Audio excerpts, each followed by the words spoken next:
Mesdames et messieurs, bonjour et bienvenue à cette édition de 8 heures. Plus de 2 500 000 personnes ont été vaccinées. À ce jour, au Maroc, la campagne de vaccination se poursuit dans les meilleures conditions.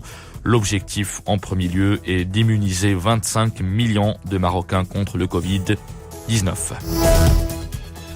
À partir de la semaine prochaine, la campagne nationale de vaccination sera élargie à la tranche d'âge entre 60 et 64 ans et aux personnes atteintes des maladies chroniques. Les mesures de protection mises en place pour endiguer la propagation du coronavirus ont donné leur effet.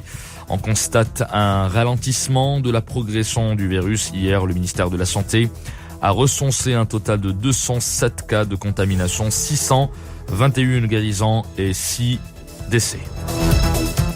Sport football, retour sur Coupe de la CAF, élimination du TAS malgré sa victoire 2-1 contre les Zambiens du FC Nkana. Le Raja, lui, s'est qualifié à la phase de groupe après sa victoire au tir au but contre la formation tunisienne de l'Union Monastir.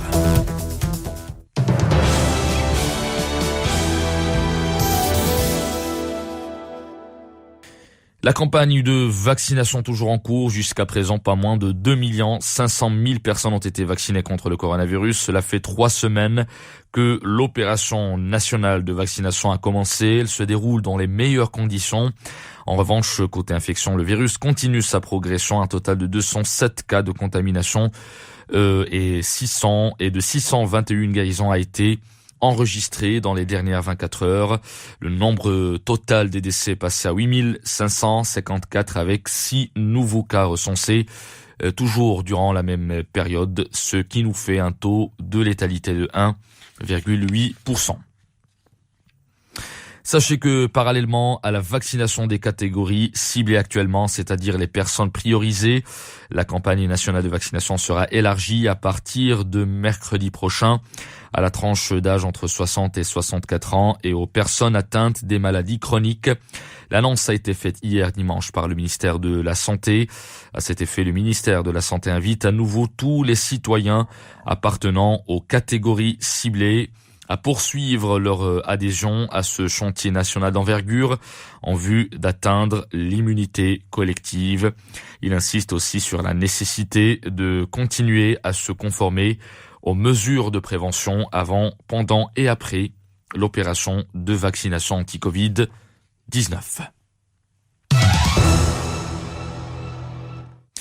Dans le monde de coronavirus toujours, le sombre cap des 500 000 morts du Covid-19 sera bientôt franchi aux États-Unis avec une moyenne de 1,7 million d'injections quotidiennes qui devrait encore augmenter dans les semaines à venir. Les États-Unis ont pour objectif d'atteindre 600 millions de doses, de quoi vacciner l'ensemble de la population disponible d'ici fin juillet.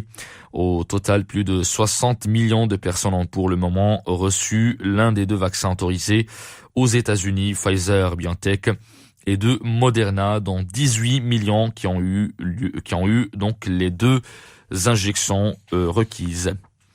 À l'échelle mondiale toujours, au moins 205 millions de doses de vaccins anti-Covid ont été administrées dans au moins 109 pays et territoires. Un chiffre toutefois sous-estimé car la Chine et la Russie n'ayant pas communiqué de données depuis le 9 février. Côté progression du virus, la pandémie a fait plus de 2 millions de morts dans le monde depuis fin décembre sur plus de 111 millions de contaminations confirmées. Les États-Unis sont évidemment le pays ayant enregistré le plus de décès devant le Brésil et l'Inde et le Mexique.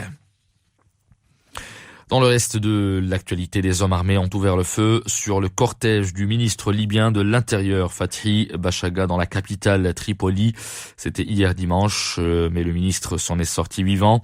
Selon une source proche du ministre, les assaillants ont lourdement tiré sur le convoi de Fathi Bashagha alors qu'il traversait l'ouest de Tripoli après avoir visité la compagnie pétrolière, la National Oil Corporation, et le siège des forces de l'ordre du ministère. La garde rapprochée du ministre a riposté. Un des assaillants a été tué. Les 2 autres ont été arrêtés. Direction le Nigeria, 7 personnes qui étaient à bord d'un avion militaire ont été tuées dimanche dans le crash de leur aéronef près d'Abuja, la capitale. L'appareil qui devait se rendre à Minna, la capitale de l'État du Niger, s'est écrasé alors qu'il rentrait vers l'aéroport d'Abuja après avoir constaté une défaillance moteur. C'est ce qu'a confirmé le porte-parole de l'armée de l'air dans un communiqué. Néanmoins, une enquête a été ouverte pour déterminer les circonstances de l'accident selon la même source. Les couleurs du ciel à présent, des perturbations météorologiques intéressent plusieurs régions du pays à partir d'aujourd'hui. De fortes pluies localement orageuses, des chutes de neige et de fortes rafales de vent sont prévues. Le mercure marquera une baisse sensible également. Les prévisions avec le Hussein Oulab de la Direction nationale de la météorologie. On l'écoute.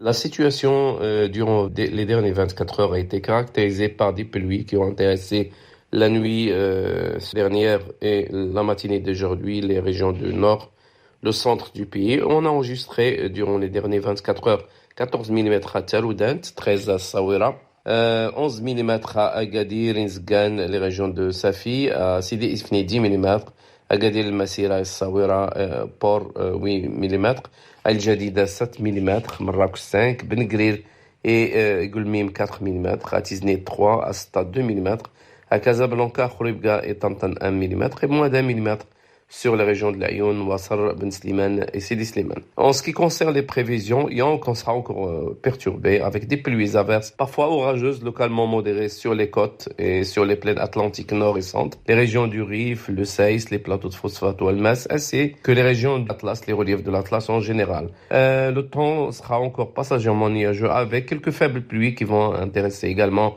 la rive méditerranéenne, l'orientale, les versants sud-est. Des chutes de neige sont prévues sur les reliefs du Rif, le haut moyen Atlas à partir de 1300 mètres et quelques flocons de neige sur les sommets de l'anti-Atlas sont aussi prévus. Le temps sera par la suite froid la nuit sur les régions de l'Atlas, le Rif, le sud de l'oriental. Et la journée, il y a encore des vents qui vont être modérés en général, à forte d'ouest à sud-ouest sur l'oriental et le sud-est, et de secteur ouest sur le nord et le centre du pays. La journée de demain va être aussi caractérisée par des pluies sur les régions du nord de Rabat, les régions de Seis, le Rif, le Moyen Atlas et les régions du nord de nos provinces sud, avec quelques faibles pluies également sur ces régions. Du chute de neige encore prévu sur les sommets du Moyen Atlas et les régions du Rif. Sinon, le temps se stabilisera progressivement sur les régions sud et centre du pays, avec un temps froid la nuit et la matinée sur les régions de l'Atlas, le Rif et le sud de l'oriental. Sport football, Coupe de la CAF, battu 2-0 en match aller. Le TAS de Casablanca a raté malheureusement l'occasion match retour de se qualifier en phase de groupe de la Coupe de la Confédération africaine de football, malgré sa victoire hier soir face aux Zambiens de Nkana FC. 2-1, score final. C'était un match qui s'est déroulé sur la pelouse du complexe sportif Mohamed V à Casablanca. On écoute l'entraîneur du TAS, Abdrahim Taleb.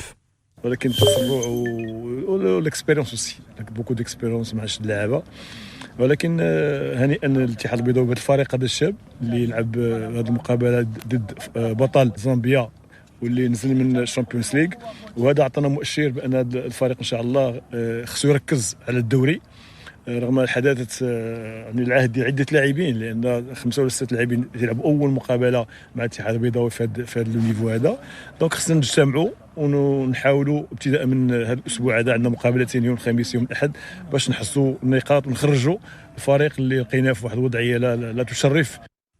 Voilà, c'était les propos de Abdrahim Talib qui a commenté donc l'élimination de ses joueurs. Une élimination due au manque d'expérience de ces joueurs qui ont quand même affronté une équipe championne donc de la Zambie, donc FC Nkana, qui est donc une équipe très disputé. Sport football toujours, opposé à la formation tunisienne, l'Union sportive Monastir, le Raja de Casablanca s'est qualifié difficilement pour la phase de poule de la Coupe de la Confédération africaine de football. Les Verts ont été menés tout au long de la rencontre sur le score de 1-0. La séance des tirs au but a souri aux Verts, score final 6-5. Anas Niti, le portier du Raja, était l'homme du match après avoir réalisé 2 parades. À l'aller, disputé une semaine plus tôt, le Raja s'est imposé 1-0 sur la pelouse du stade Mohamed V de Casablanca. On écoute Jamel Slami qui a commenté la victoire de ces joueurs qui, selon lui, ont affronté une équipe tunisienne solide défensivement. Écoute. الحمد لله أننا تأهلنا ولكن مباراة صعيبة فريق منسيري تنظن بأنه كان في المستوى ونحيي المدرب ديالو لأن قام بمباراة كبيرة احنا كانت عندنا صعوبات مع الملعب كاين الريح في الشوط الأول فريق واحد خاصو يمر مرينا احنا ولكن تنهني اللاعبين ديال المنسير تنهني اللاعبين ديالنا لأن المباراة كلها كانت فرصة واحدة صعيبة علينا تسجلات كانوا ضربة الأخطاء صعب ولكن في أهم شيء كان هو التأهل الحمد لله ومازال الآن عاد يبدأ عندنا المشوار ديال المجموعات. Voilà, c'était les propos de Jamel Slami et félicitations pour le Raja de Casablanca. C'est la fin de ce journal. Merci de l'avoir suivi jusqu'au bout. Je vous rappelle les titres. Plus de 2 500 000 personnes ont été vaccinées à ce jour au Maroc. La campagne de vaccination contre le coronavirus se poursuit dans les meilleures conditions. L'objectif en premier lieu est d'immuniser 25 millions de Marocains contre le Covid-19. À partir de la semaine prochaine, la campagne nationale de vaccination sera élargie à la tranche d'âge entre 60 et 64 ans et aux personnes atteintes des maladies chroniques. Les mesures de protection mises en place pour endiguer la propagation du coronavirus ont donné leurs fruits ou leurs effets, qu'on constate un ralentissement de la progression du virus. Hier, le ministère de la Santé a recensé un total de 207 cas de contamination, 621 guérisons et 6 décès. 8h passées de 12 minutes sur Chaîne Inter. On se retrouve à 8h30 pour un nouveau point sur l'actualité.